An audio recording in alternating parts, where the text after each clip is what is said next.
नमस्कार, आप देख रहे हैं वॉइस ऑफ पानीपत और आपके साथ मैं हूं कुलवंत सिंह। मुद्दा कोरोना को लेकर है। कोरोना का काल आपको याद होगा, 2020 सारा गुजर गया। उसमें जैसे जैसे खुलता गया, लोग घूमने निकलते गए, शादियां खुल गई, गुरुद्वारे मंदिर खुल गए, लोग उसी पैटर्न पे फिर से वापस आ गए। लेकिन जब एजुकेशन सिस्टम की बात होती है, स्कूल खुलने की बात होती है, तो फिर कोरोना याद आ जाता है लोगों को। तो इसी को लेकर हम लोग पाइट में हैं। मेरे साथ राकेश तायर रहेंगे, कुछ गुफ्तगू करेंगे कि एजुकेशन सिस्टम, हम लोग बार बार इसी मुद्दे पर बात करते हैं इनसे, अब क्या बदलाव होगा, लोगों का मूड कैसे चेंज होगा। एजुकेशन सिस्टम की बात आए फिर कोरोना याद आ जाता है। हालांकि कोरोना के केस फिर से बढ़ रहे हैं, लेकिन बात चल रही है कि मूड कैसे चेंज किया जाए। राहगिरी, आपको सब्जेक्ट याद होगा, पानीपत में राहगिरी कार्यक्रम रखा गया, लोग जुड़ते गए, संस्थाएं जुड़ते गई, लोग एक दूसरे को पहचानने लगे और लोग पहुंचने लगे कि एक कोई ऐसा इवेंट है जो पानीपत में हो रहा है। लोगों को जोड़ के रखा उस इवेंट ने, लेकिन वो इवेंट ख़त्म हो गया। अब बात करें कि मूड को कैसे बदला, ऐसे इवेंट वापस आएंगे, तो इसी को लेकर राकेश तायल से बात करते हैं। तायल साहब, राहगिरी में काफ़ी आप सक्रिय रहे हैं, एक मुट्ठी में लोग आ गए, लोग एक दूसरे को जानने लगे। उसमें एक चीज़ ये अच्छी लगी कि कोई गरीब नहीं था, कोई अमीर नहीं था, एक ही मंच पर सारे हैं, एक ही स्टेज पर सारे हैं, पब्लिक घूम रही है, लोगों को अच्छा वो मिला। कोरोना काल आया, लोग दूर हो गए, अपने अपने से दूर हो गए। अब बदलाव की बात आ रही है, बदलाव कैसे होगा? देखिए, जीवन में बदलाव होते रहते हैं और हमें बहुत कुछ सिखा के भी जाते हैं। आपकी राहगिरी, जैसे आपने बोला, जिक्र किया, राहगिरी के अंदर एक अलग से एक उत्साह था। लोग संडे आते थे, खेलते थे, कल्चरल प्रोग्राम होते थे, स्पोर्ट्स एक्टिविटीज़ होती थी, तो बहुत कुछ होता था और बहुत लोग एंजॉय करते थे। और मिस करते हैं लोग कि अब राहगिरी जैसे इवेंट क्या शायद दोबारा होंगे, नहीं होंगे, कोई इनिशिएट करेगा, कैसे चलेगा, क्या होगा। पर उससे पहले जो आपने एक बहुत ही जो इम्पोर्टेंट बात की थी कि जो कोरोना ने काफ़ी कुछ बदला और लोगों के बिजनेसेस बदले, लोगों के रहन सहन सब चीज़ें बदली, तो बहुत इम्पैक्ट भी आया, लोगों के बिजनेसेस बहुत ख़राब हुए और अब सब चीज़ें दोबारा ट्रैक पे आ रही हैं। तो आप देखते हैं कि हम बहुत ज़्यादा लापरवाही होते गए कि जो एक कोरोना बिल्कुल ख़त्म होने के कगार पे था, तो हमने उसको इतना दोबारा से हम उसको चिंगारी दे रहे हैं कि हम ये कोरोना ख़त्म क्यों हो रहा है। तो हम थोड़ा सा अपनी तरफ से संवेदनशील रहें, अपनी तरफ से अलर्ट रहें कि हम इस कोरोना को कैसे डिफीट कर सकते हैं। सोशल डिस्टेंसिंग मेंटेन रखें, आप बहुत ज़्यादा इन्वॉल्व ना हो, मिलें तो उस चीज़ का ध्यान रखें कि आप हैंड शेक ना करें, आप नमस्ते करें, आप दूर से अभिनंदन करें, किसी का भी करना है तो बहुत ज़्यादा खाना शेयर ना करें किसी के साथ में, सोशल डिस्टेंसिंग मेंटेन हो। जहाँ तक कोशिश हो, जब आप बहुत ज़्यादा लोग इकट्ठे हैं तो आप मास्क का प्रयोग करें। और ये चीज़ें बहुत इम्पॉर्टेंट हैं। अब जैसे स्कूल्स खुलने की बात हुई तो गवर्नमेंट ने अलाउ किया है कि 3rd से ऑनवर्ड स्कूल्स खोल दिए जाएं, पर लेकिन एक बहुत ही एक ऑकवर्ड टाइमिंग थी कि एग्ज़ामिनेशन सबके चल रहे थे ऑलमोस्ट सब स्कूल्स के अंदर। तो पर लेकिन जो 6th क्लास के ऑनवर्ड से स्कूल्स के अंदर वो महीने 1.5 महीने से क्लासेस लगी हैं। पर लेकिन एग्ज़ामिनेशंस की जब बात आती है तो फिर स्टूडेंट्स रिवोल्ट करने लगते हैं कि हमारा ऑनलाइन टेस्ट ले लिया जाए, कुछ ऐसी ऐसी प्रॉब्लम्स हैं। क्योंकि अब स्टूडेंट्स उस सिस्टम से भी थोड़ा दूर हो चुके हैं, थोड़े लेथार्जिक हो चुके हैं, तो वो चाहते हैं कि बच जाएं, राइट, पढ़ाई से बच जाएं, ठीक है ना, किसी तरीके से पता ना चले कि जी मैंने सीखा नहीं है, मेरे को आता नहीं है। तो एक डर भी है, तो वो डर जो है फिर वो उसको प्रॉम्प्ट करता है कि वो किसी न किसी तरीके के कोई बहाने बना के आता है, कुछ और करता है। तो ये ऑलमोस्ट हब स्कूल्स में हो रहा है। यूनिवर्सिटी एग्जामिनेशंस में भी हमने देखा, स्टूडेंट्स ने धरने दिए कि भाई हमारा जो पेपर है वो ऑफलाइन ना हो के ऑनलाइन हो। तो इस तरह की जो चीज़ें हैं ये स्टूडेंट्स के साथ रहेंगी, बट अल्टीमेटली पेरेंट्स को भी ये समझना पड़ेगा कि yes, if you really wants to have a good future of your child, तो आपको थोड़ा सा इस चीज़ के अंदर उसको थोड़ा सा मोटिवेट करना है। एग्ज़ामिनेशन के मार्क्स मैटर नहीं करते, आपने क्या सीखा, कितनी लर्निंग आपकी सस्टेनेबल रही, बच्चा खुश हुआ इंटरेक्ट करके जाके, तो दैट इज़ मोर इम्पॉर्टेंट। और उनको सिखाएं कि आपको क्या प्रोटोकॉल मेंटेन करने हैं, कैसे गाइडलाइंस का आपको पालन करना है, ये बहुत इंपॉर्टेंट है। ये सिर्फ एक स्कूल की जिम्मेदारी नहीं है, ये एक सिर्फ कॉलेज की जिम्मेदारी नहीं है कि वो सारी चीज़ों को आपको मैनेज करके कर देंगे। एक क्लास में अगर 30 स्टूडेंट्स हैं कि 30 स्टूडेंट्स के मास्क को इन्फोर्स कर देंगे, पर लेकिन आप पार्टीज़ में जाते हैं तो कोई मास्क नहीं पहनते हैं, राइट। जब आप किसी की शादियों में जाते हैं तो कोई कुछ नहीं करते हैं, आप बाज़ार में जाते हैं तो कोई किसी चीज़ का पालन नहीं करते हैं। So every guideline, every kind of an thing is imposed on school and institutions, ठीक है। हमारे पास एक ऑनर्स है, हमारे पास दायित्व है, इस चीज़ का रिस्पॉन्सिबिलिटी है कि जितने भी स्कूल्स कॉलेजेस हैं ये यहाँ पे एजुकेट करें लोगों को कि आपको इनकी इन्फोर्समेंट बहुत ज़रूरी है, क्योंकि अगर हम भी नहीं करेंगे तो कौन करेगा, राइट। पर लेकिन ये बाकी समाज की जिम्मेवारी भी है कि उन चीज़ों को समझें और प्रॉपर तरीके से उनका पालन करें। और सीनियर्स के लोगों को, टीचर्स को मैं सब लोगों से रिक्वेस्ट भी करूँगा कि जो हैं, चाहे वो हमारे पाइट इंस्टीट्यूशंस के टीचर्स हैं या और किसी स्कूल के भी हैं, मैं उन सबसे भी करूँगा कि सेट एन एग्जाम्पल। अगर आप ऑफिस जाते हैं, आप अगर क्लास में जाते हैं, तो आप अगर पहनेंगे तो बच्चे आपको फॉलो करेंगे, अगर आप ही वो चीज़ें नहीं करेंगे तो बच्चे फॉलो नहीं करेंगे।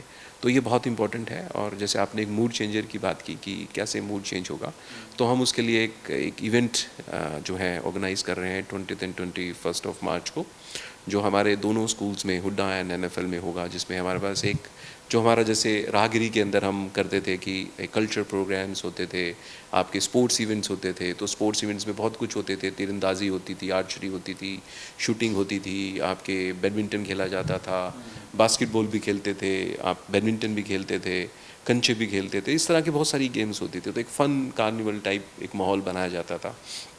तो हमने इसको स्प्रेड किया है 2 डेज़ में।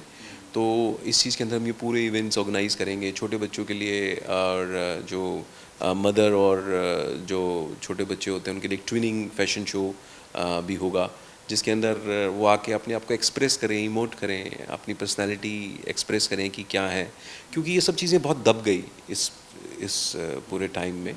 तो हम चाहते हैं कि लोग थोड़ा सा एक्सप्रेस करें और एक अच्छी तरीके से करें, एक अच्छी गैदरिंग में करें, और उसके अंदर सोशल डिस्टेंसिंग के पूरे प्रोटोकॉल्स जो हैं वो फॉलो करें और अपने आप को एक्सप्रेस करें, ताकि एक थोड़ा सा मूड चेंजर बने, ये लोगों के अंदर कॉन्फिडेंस आए कि बाहर निकलें और एक अच्छे पर्पज़ के लिए निकलें। वो अच्छा पर्पज़ है कि बच्चे को वो कॉन्फिडेंस वापस देना, उस बच्चे को फ़िज़िकल एक्टिविटीज़ में इन्वॉल्व करना, उसको स्टेज देना वापस, जो स्टेज उससे बहुत दूर रही है इतने दिनों तक। तो ये जो स्टेज पे आना और अपने आप को एक्सप्रेस करना, कल्चरली इन्वॉल्व होना चीज़ों के अंदर, बहुत इंपॉर्टेंट है एक एजुकेशन के लिए। तो किताबों को रटना और उसको पेपरों में उतार देना, तो मैं इस चीज़ को एजुकेशन नहीं समझता। Education is more about presenting yourself and learning while interacting with people. तो ये बहुत ज़रूरी है। राहगिरी कॉन्सेप्ट होगा बिल्कुल आपका। इसमें बड़ी बात कि मैंने पार्ट लेना है, मैं आपके इंस्टीट्यूशन का बच्चा नहीं हूँ ना, मेरे बच्चे आपके इंस्टीट्यूशन में पढ़ते हैं, तो वो लोग भी आ सकते हैं, कैसे पार्टिसिपेट कर सकते हैं, ये थोड़ा सा। ये देखिए, इसमें हम दैनिक भास्कर हमारा इसमें जैसे आपका प्रेस जो है आपका प्रिंट मीडिया पार्टनर है, और उसके साथ हम इसके काफ़ी इंफॉर्मेशन रिलेटेड टू ये जो हमारा पेंटाथलॉन है, जो इसका जो हमने नाम दिया है, तो इसके अंदर वो ऑनलाइन रजिस्ट्रेशन करा सकते हैं, उसमें लिंक्स प्रोवाइडेड हैं, हम आपको भी लिंक देंगे so that you can share it with the public कि कौन कौन से लिंक्स हैं, कैसे वो आप इसके अंदर अपना रजिस्ट्रेशन करा सकते हैं। और ये बिल्कुल फ्री ऑफ कॉस्ट है, कोई किसी का इसमें कोई चार्जेस नहीं है, और किसी भी स्कूल का बच्चा हो, कहीं के भी हो, तो then they can come, and ये सबके लिए है, it's for all the public. इसके लिए कोई ज़रूरी नहीं है कि कोई एज लिमिट है या कुछ और ऐसा है, ऐसा भी कुछ नहीं है। So anyone can come and they can have fun, और हम सब आए सब लोगों के साथ। पर एक चीज़ें हैं कि आप अपनी सेफ्टी के साथ साथ औरों की सेफ्टी का भी ध्यान रखें, तो आप प्रोटोकॉल्स का पूरा वो चीज़ें करें कि आप मास्क पहन के आएँ वहाँ पे, और जो चीज़ें हैं अपना सैनिटाइज़र्स अपने साथ रखें, जो भी चीज़ें आपने करनी है। वहाँ पे भी हमारे पास बहुत सारी ऐसी सुविधाएं होंगी कि आप हैंड वॉश कर सकते हैं, जगह जगह पे आपके वॉशिंग टर्मिनल्स लगे होंगे, तो आप अपना हैंड वॉश करें, एक्टिविटीज़ में पार्टिसिपेट करें, क्योंकि अब कोरोना 1 साल में चला जाएगा, 6 महीने में चला जाएगा, ऐसा कुछ है नहीं। So you have to live with it, और इसके साथ जीने के लिए इसको किससे जिया जाता है, किस तरह से प्रोटोकॉल्स का, गाइडलाइंस का इस्तेमाल करके जीना है, ये सीखना बहुत ज़रूरी है।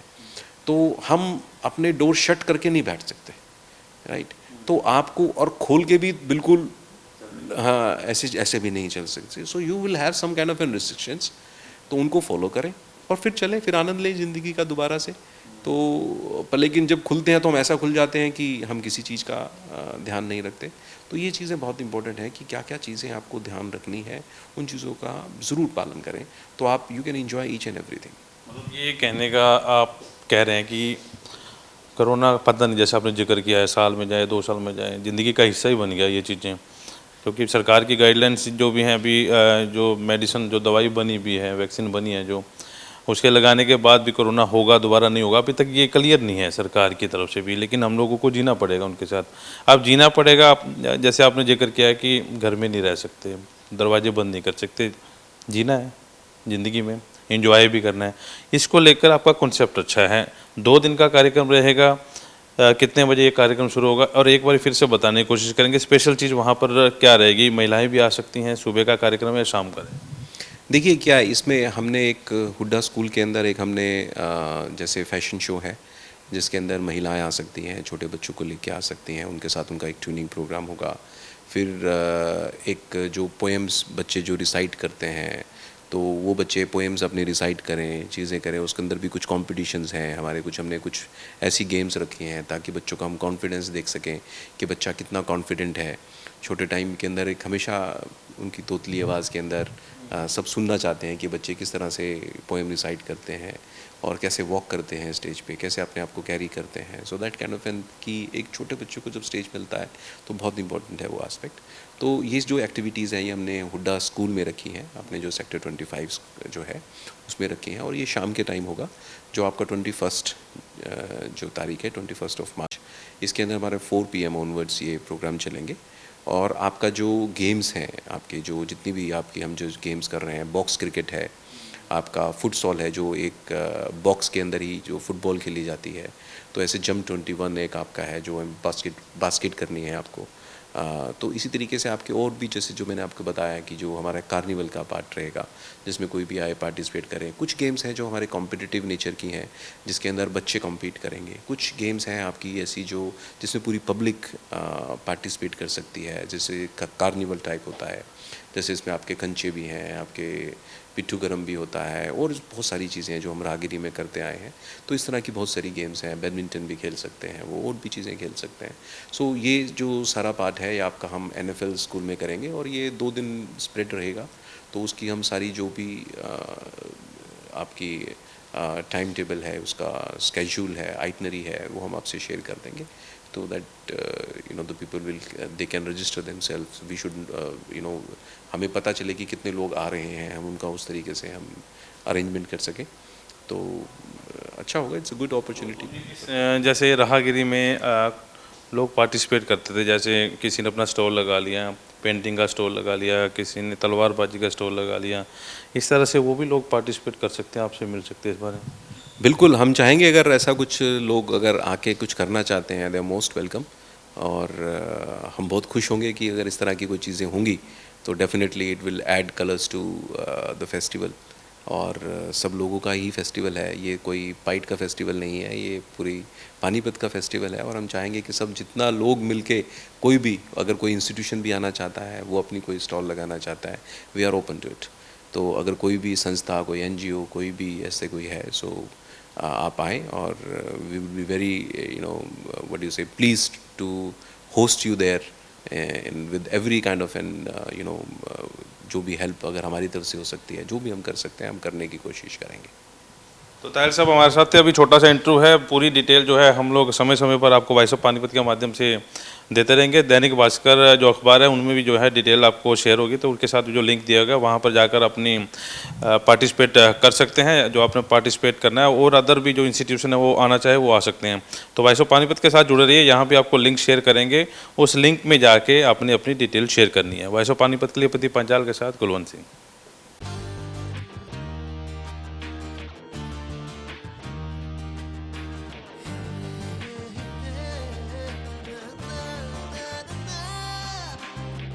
Add colors to your learning, life will be shining.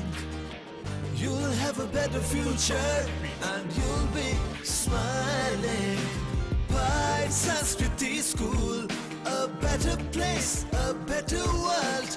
By Sanskriti School, सपनों से बेहतर कल. By Sanskriti School, add colors to your learning. By Sanskriti School, your life will be shining.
Carrier AC 100 वर्षों से विश्वसनीय।